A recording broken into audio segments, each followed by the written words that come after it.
Start out with the face frame down and apply a bead of glue into the dovetail groove. Slide the left and right cabinet walls into the vertical grooves.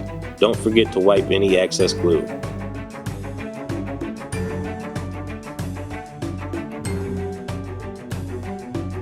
Now slide the top and the bottom of the cabinet into place using the groove on the side of the cabinets.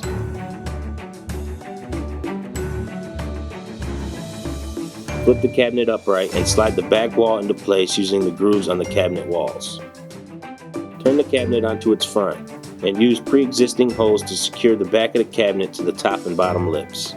Now place a corner bracket into each corner of the top and bottom to firmly secure the cabinet together. Each bracket will be fastened down using 3 screws.